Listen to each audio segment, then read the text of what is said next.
Hello everyone, this is Professor Lindemeyer and this is your Test 4 review for college algebra. Now, this Test 4 review might be a little more difficult than what I would give you on the test, but I did that intentionally because if you know how to do the harder problems, the easier problems should be easy, right?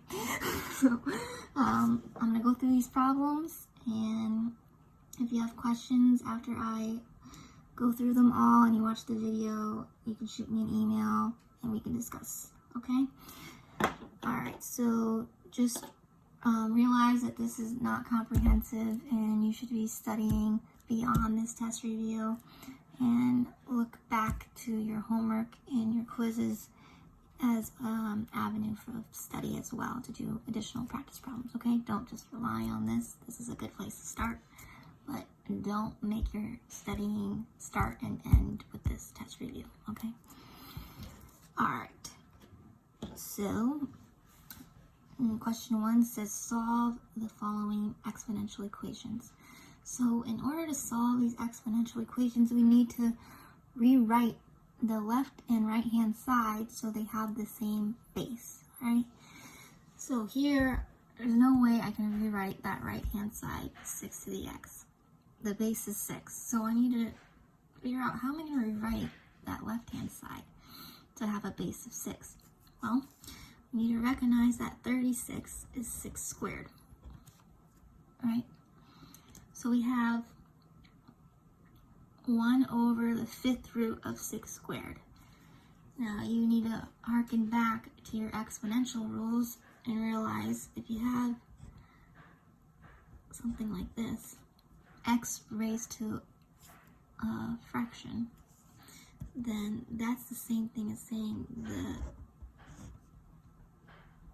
b root, right? Your denominator is your root, your numerator is your power. So that's what that means. Now, if I put a negative value, all that just gets bumped down into the denominator. So looking at this, we know we're in this situation, right? With a negative rational exponent. That's what that's called. Okay? So here we have 1 over the 5th root of 6 squared. So our x, if we match this up, is 6. So we have 6 raised to a over b. Here a is 2, b is 5, the 5th root. So you have 6 to the negative 2/5 equals 6 to the x. Now we have them both with the same base. Once they have the same base and they're supposedly equal, then their exponents have to be equal, right? So x equals negative 2 over 5. No other computational work is needed, and that's your final answer. So we're going to do that same thought process for part B. So we see that we have 49 to the x and 1/7 raised to the x minus 1. We need to convert both of them so that they have the same base. Well, you should recognize that 49 is 7 squared. And 1/7 is 7 raised to the negative 1 power, right? I said once you tag on 7 raised to the first power, it's just 7. But once you put a negative, you bump it down into the denominator. So that's what that is. Okay? So we have 7 squared and then an x. And we have 7 to the negative 1 and then an x minus 5. If you have a power raised to a power, you just multiply. That's product rule. So we have 7 to the 2x power. And then same thing here, you're going to multiply, but you're going to distribute to both, right? So we have 7 to the negative x plus 5, because negative 1 times the negative 5 is plus 5. Now we have same base, we're in good shape. Now we just set the exponents equal to each other. And then combine like terms, get the x's to one side. Divide by 3. So we get x equals 5/3. So that is our final answer here. So if you're solving exponential equations, your first avenue of attack is to see if you can convert the left and right hand sides so that they have the same base. Here 6, here 7. Once you do that, you can set the exponents or the powers equal to each other, solve for x. Okay? So the hardest part is doing this work up front. Okay? Realizing how to convert these different expressions. Okay? Alright. Now we'll take a little break from exponential equations and go to logs. So we're using the properties of logs. So we have a few properties. We have the product rule, the quotient rule, the power rule, right? So you need to know those, and we're going to utilize them for this problem as well as the next problem. So here we're going to expand them.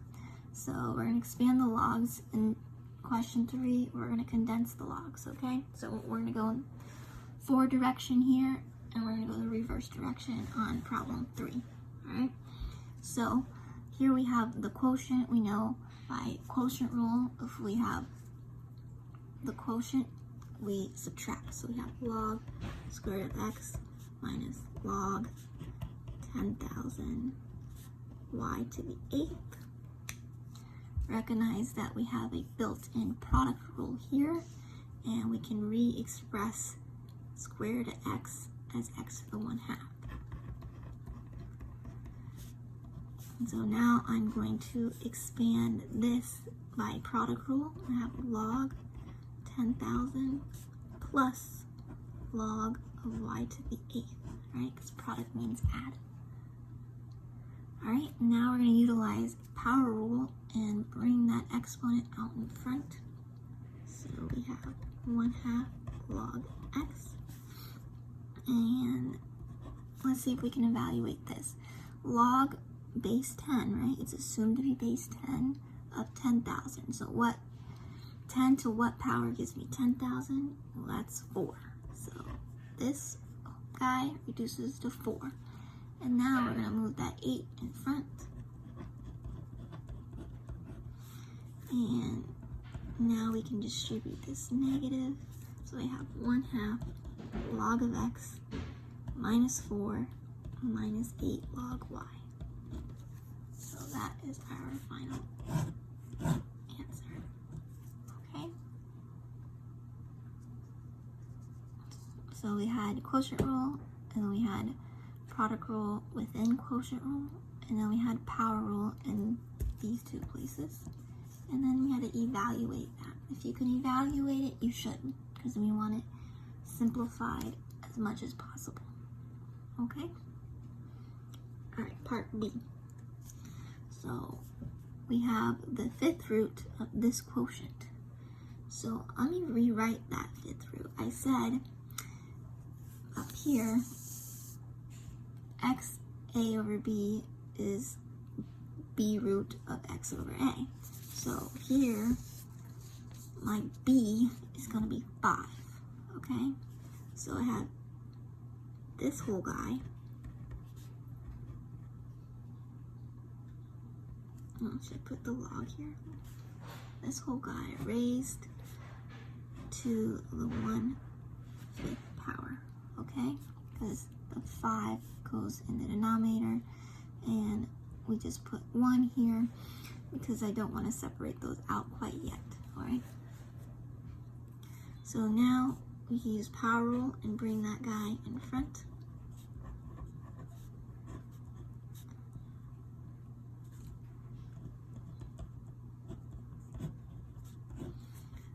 All right, and now we can apply quotient rule and separate these things out.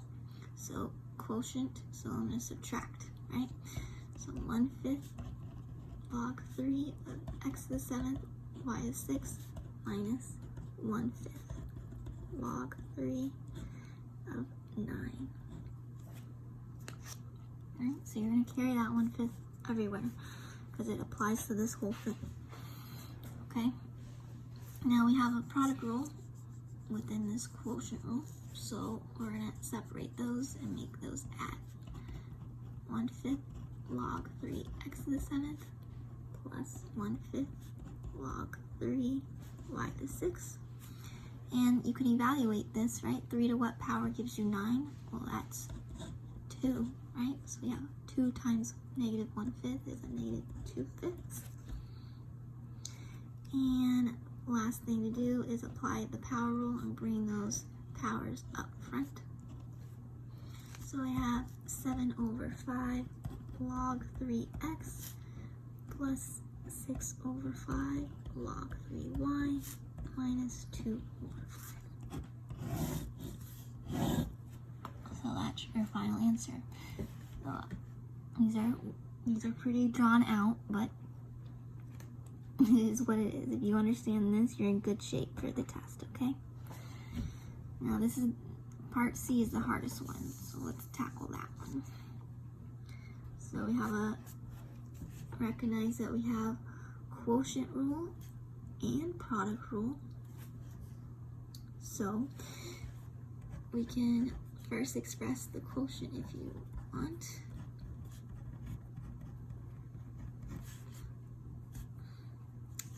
You don't need that parentheses. Minus log of x squared minus 81, 6.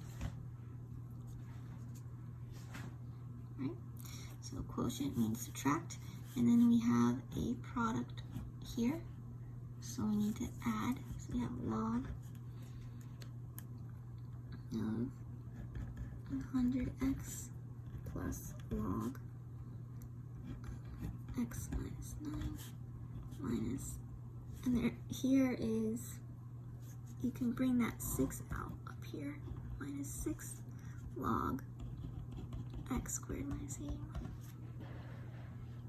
Okay, and then again we have another product rule, 100 times x, so we have log of 100 plus log of x plus, you can rewrite this x minus 9 to the 1/2 power,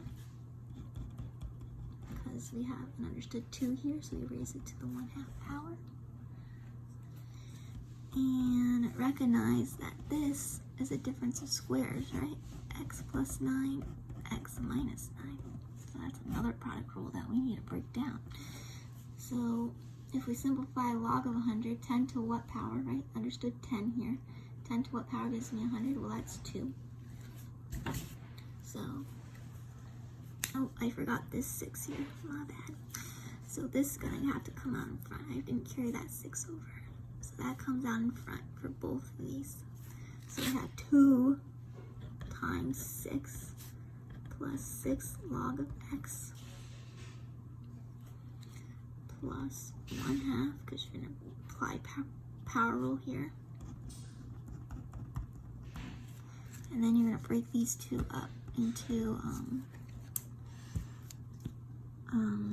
the product rule. So you add them, but since we have this negative on the outside, you can distribute that negative 6 to both of them.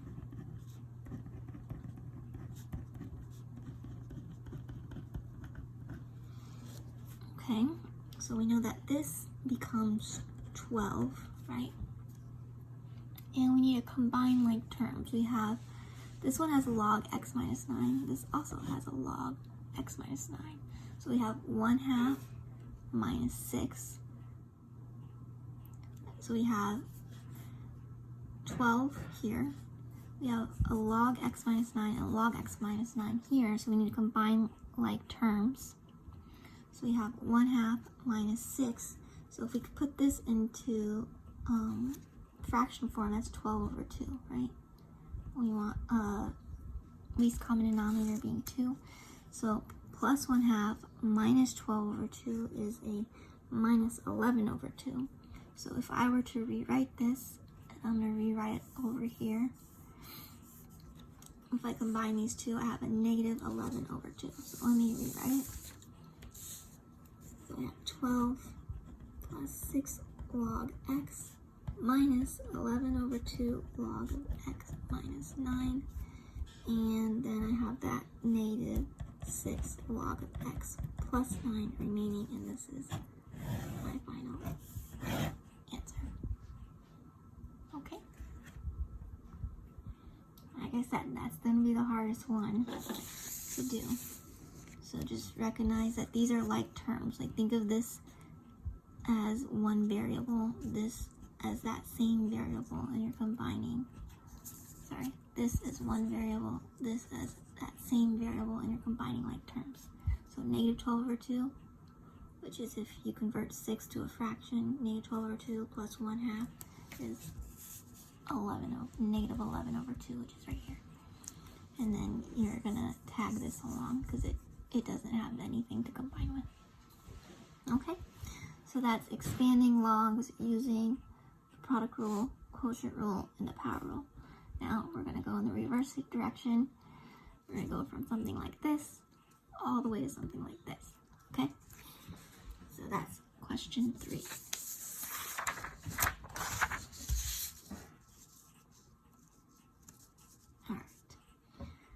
So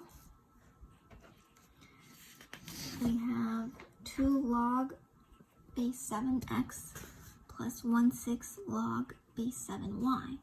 So we know that 2 is going to come up to the power, right?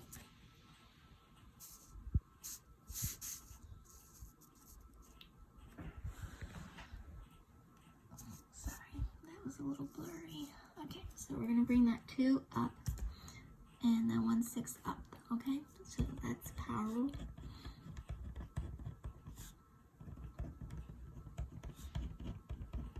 And because they're adding, we can multiply them, right?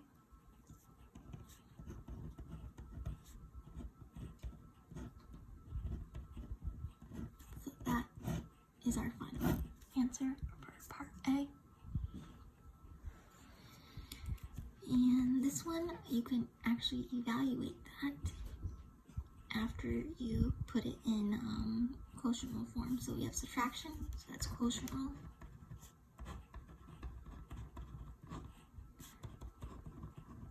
(54 divided by 2 is 27. 3 to what power gives me 27? That's 3. So my final answer is 3 in the most simplified reduced form. Alright, part C. We have a quotient and a product. So this is subtracted from this, so there's a quotient there, but then this whole thing is added, so that's a product. So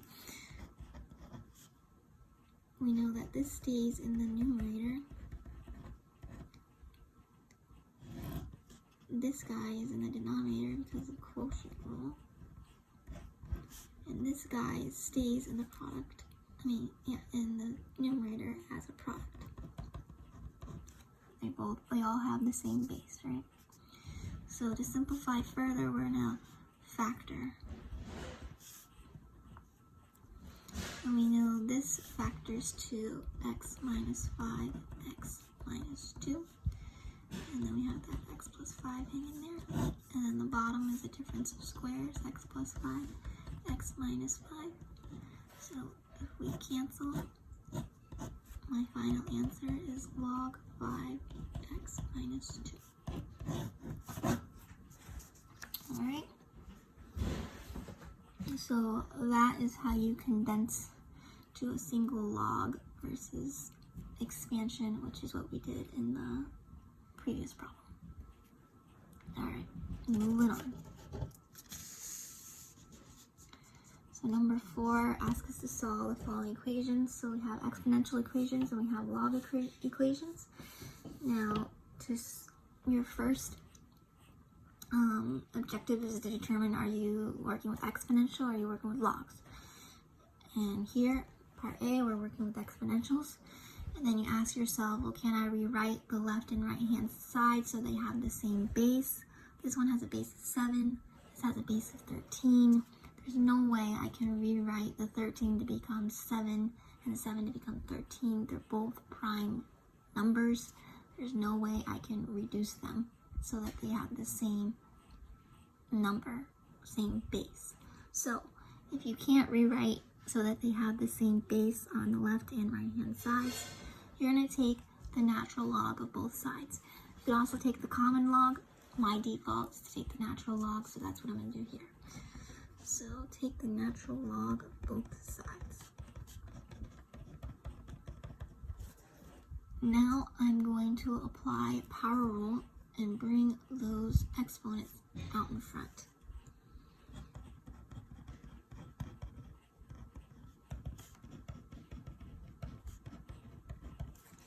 Now I'm going to use distributive property and distribute this ln3 to each term, and then this ln7 to each term here. So I have 2x ln13 plus ln13, and then I have x ln7 plus 3 ln7, so natural log 7, just call it ln. And now I want to combine like terms to get x's to one side, anything that doesn't have an x to the other side. So I'm going to move this guy over here, this guy over here.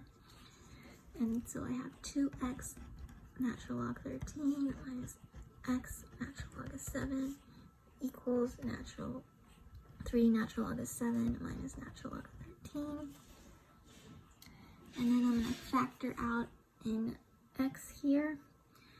And I get 2 ln13 minus ln7 equals 3 ln7 minus ln13. And then divide the left and right hand side by this guy. So I get x alone. So if we do that, our final answer is 3 natural log 7 minus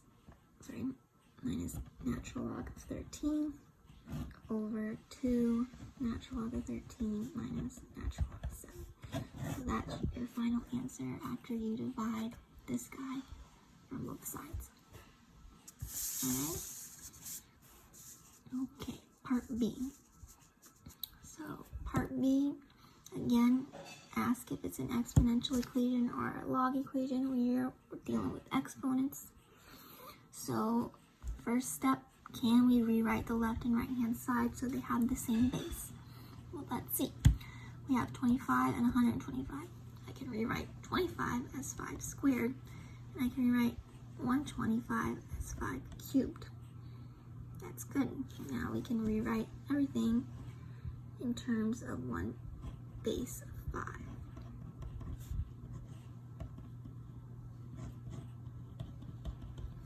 Now, when I do this, we have 5 to the first power there, right? And then I can first do this. Power raised to a power means multiply, so I have 2x minus 2 after I distribute it. 2x minus 2, and then I have a 1 here, so I need to add that 1. So I have 2x minus 1, because a minus 2 plus a 1 is a minus 1. And then here, I'm going to distribute that 3, so I have 6x plus 3, same base, set your exponents equal to each other, get x's to one side, and constants to the other, so you get negative 4 equals 4x, so x equals negative 1. Okay, so I just move 2x here, move that 3 over, divide by 4, and get x equals negative 1. So there you go.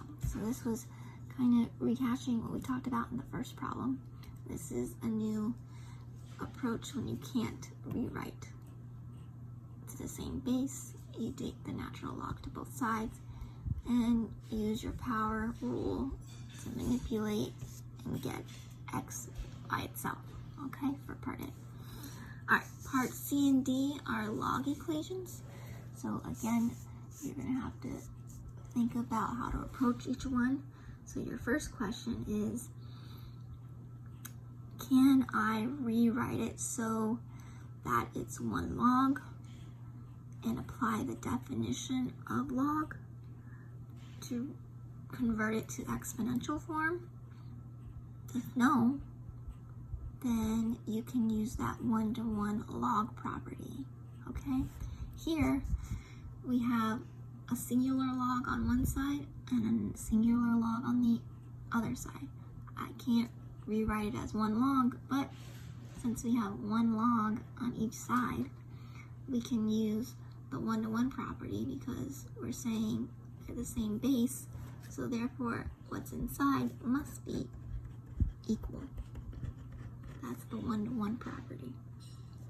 So if I move this over, I get x squared minus 2x minus 24, because I want to write it in descending order.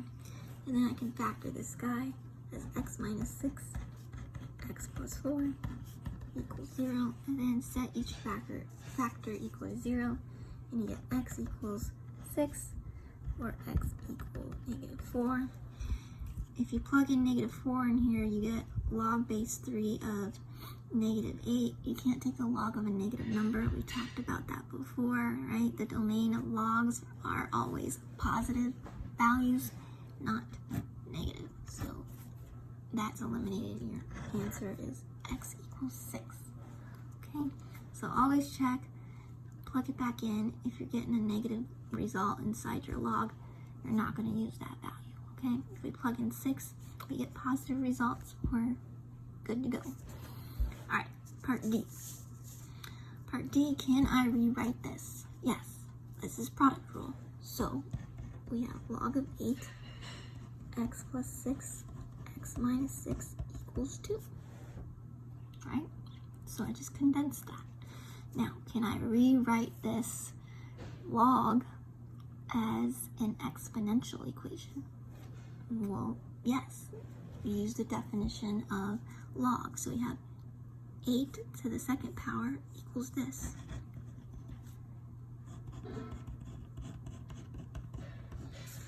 Now, if we FOIL that, we get x squared minus 36 equals 64. And if I move that guy over, I get 100 equals x squared. Take the square root, we get x equals plus or minus 10. If I use negative 10, I'm going to get negative 16 here. That's no bueno. So I'm going to only use positive 10. This positive 10 gives me a positive result here, a positive result in here, and you only can take the log of positive numbers. So this is my final answer.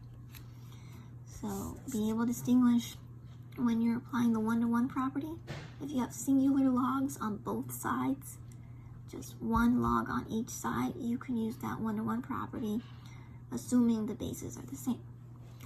If you can rewrite the equation as one log, not one log on each side, just one log overall, then you can rewrite it using the definition of log as an exponential equation and solve that.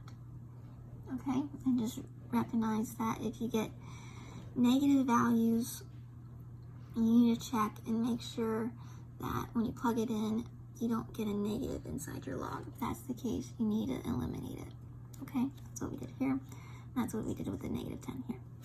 Okay, so that is enough talk about solving log equations. All right.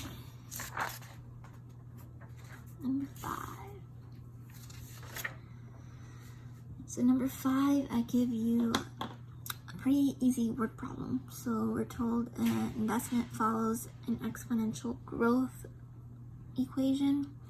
In the year 2000, you invested money in a money market account. It's like a savings account. The value of your investment T years after the year 2000 is given by this exponential equation. When will the count be $12,365? So you start with 7,900. When is it going to grow to 12,365? If you started with this amount in the year 2000. So you're just going to plug 12,365 into the equation for A, and you're going to solve this for T because we want to know when, right? So your first step is to get T by itself. So first thing, you're going to divide by 7,900, and you get 1.565 equals E. Now how am I going to access that T? Well, I'm going to take the natural log of both sides. If I take the natural log of both sides, then we get rid of the E, and this just drops out, right? So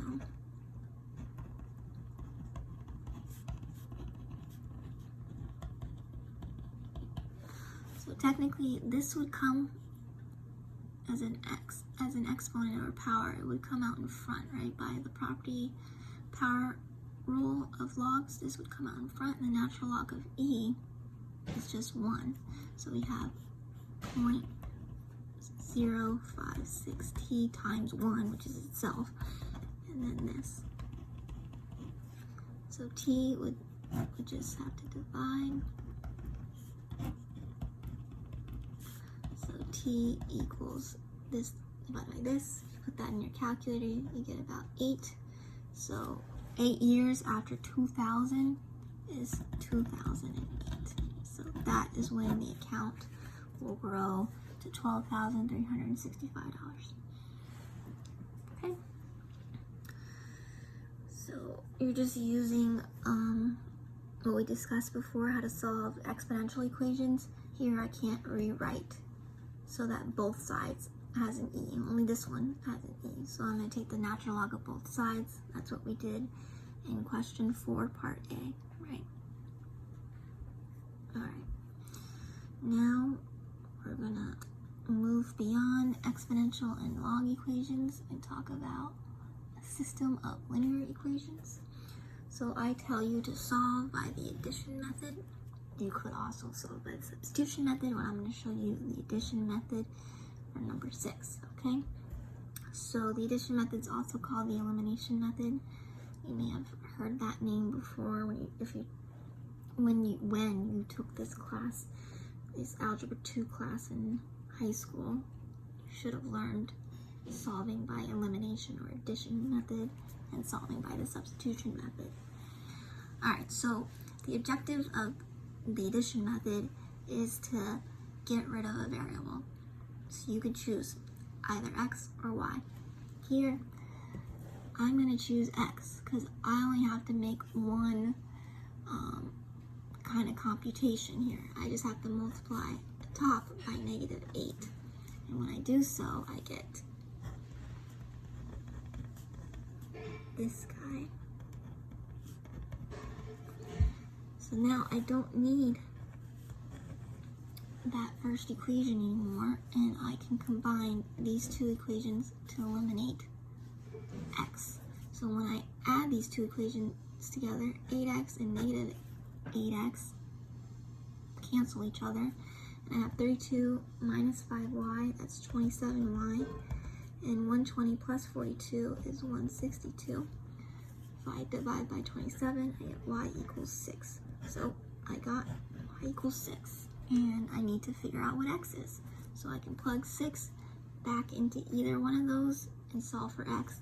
I'm going to plug it back into the first equation and solve for x that way. So I have x minus 24 equals -15. Add 24, so I get x equals 9. So the solution is the coordinate point, or the ordered pair rather, 9, 6. So that's your answer. Okay? And you can always check your answer by plugging in 9 for x, 6 for y in both equations. Make sure they come out as true statements. So if I plug 9 and 6 into here, do I get -15? If I plug in 9 to 6 here, do I get 42 into the second equation? The answer is yes. So that's a good check. If you have additional time remaining, to make sure you got the right answer. Okay? Alright, moving on. Number 7.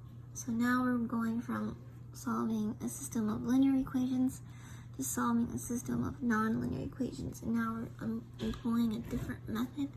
We're going to use substitution method. So this is a nonlinear system because this is a nonlinear equation. We know it's nonlinear because we have an x squared term and a y squared term. Even if it just had an x squared term, it'd still be nonlinear. Right? Anytime you introduce x squared or y squared, you're not working in the linear system. You're working in a nonlinear system. Okay? So we're going to do it by substitution methods. That's what the question instructs us to do. So if I rewrite this and solve for x, I get negative 13 minus y. You could also have solved for y and get negative 13 minus x. Okay, but I'm just solving for x, and then I'm gonna plug that in to the first equation. Alright, so when I do that, wherever I see an x, I'm plugging in negative 13 minus y. And I get here, right? Then I'm gonna FOIL this. So when you FOIL this, you get 169 plus 26y plus y squared. That's this guy. Now I'm gonna add another y squared equals 85. Alright, so remember how to FOIL. And when I combine like terms, this is 2y squared plus 26y plus, if I move this guy over, 169 minus 85 is 84 equals 0. And I notice I can factor out a 2 from everything, so divide everything by 2. Divide everything by 2, and I get this. Okay, now you have a quadratic equation equal to 0. We've done these equations before. You need to factor this. So that's y plus 6, y plus 7. Set each factor to 0. You get y equals negative 6, y equals negative 7. So we have two solutions for y. Now I need to plug this back into here and get the corresponding x values for each of these y values. So when y is negative 6, we get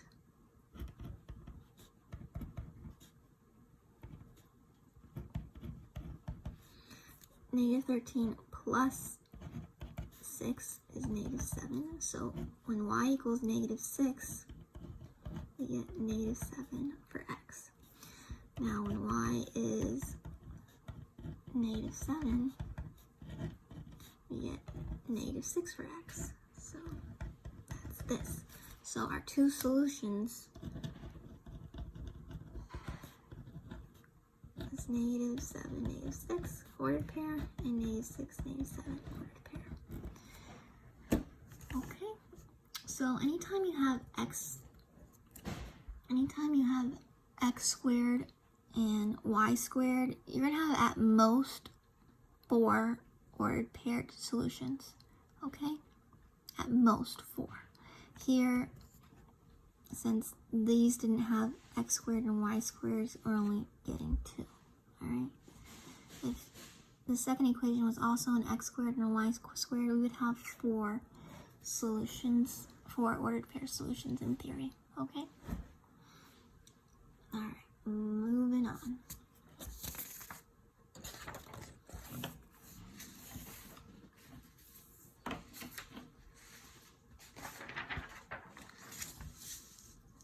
Alright, so 8 and 9 are just graphing problems. We have graphing a nonlinear inequality up here.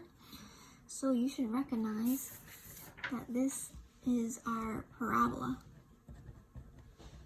parent function, right? X squared. And it's shifted up 2, right? So you should know what that looks like, right? This is our general parabola, would be like that, right? And then it just goes up 2, so now we're doing this. So at 0, I get 2. At 1 squared plus 2, I get 3. Same thing with negative 1, I get 3. At 2 squared plus 2, 6. Same thing. Sorry, negative 6. Sorry, don't ignore that. At negative 2, I get 6. At negative 1, I get 3. So it's this, and we're going to do a dashed line. Okay? Doing a dashed line. So at 0, we get 2. At 1, we get 3. At negative 1, we get 3. At 2, we get 6. At negative 2, we get 6.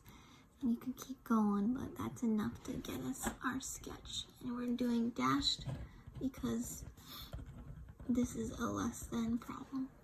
If it said less than or equal to, it would be a solid line. Anytime it has the equal to bar, it's going to be a solid line. Here it doesn't, so we're doing a dashed line. Now we choose a test point. My go-to test point is always 0, 0, the origin. If it's not on your graph, then use 0, 0. Alright, if this hit down here, if it started at 0, 0 and was part of our graph, I couldn't use that as a test point.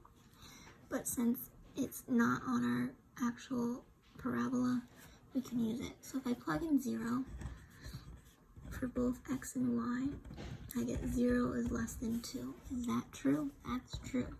Since it is true, we can shade on the side where our test point is located.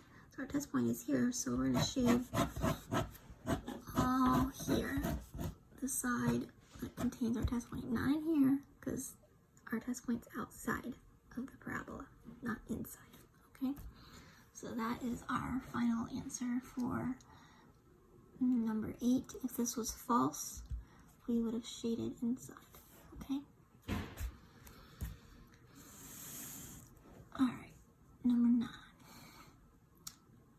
So, number 9 is a system of inequalities, and they're linear inequalities in this case because we don't have a square terms for x or y, and we know that they're both going to be solid lines. So our first step is going to be graphing these lines. So I like to graph lines using their x and y intercepts. So I'm going to find the x and y intercept for that first equation. So we know the x-intercept occurs when y is 0, right? So if I plug in 0 for y, I get 2x equals 4. I'm just ignoring the inequality for a second. 2x equals 4, so x has to be 2. Now, the y-intercept occurs when x is 0. So again, if I plug in 0 for x, I get negative y equals 4.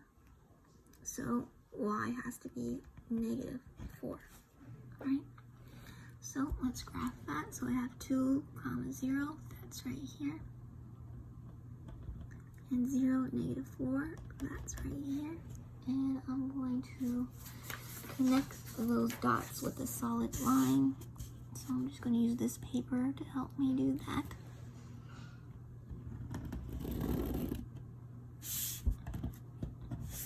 Okay, so that's the first line, roughly, right? And now we're going to figure out the x and y intercepts for the second line. So again, the x-intercept occurs when y is 0. So if y is 0, this drops out, we get x equals negative 8. So again, ignore the inequality for now. And the y-intercept is when x is 0. So if this is 0, we have 2y equals negative 8, so y equals negative 4. So we have the same y-intercept here, and here's our x-intercept. And again, we're going to draw a solid line connecting these 2 points. Alright. Okay, so now again, I'm going to use 0, 0. It's available, it's not on either line, so that's going to be my test point.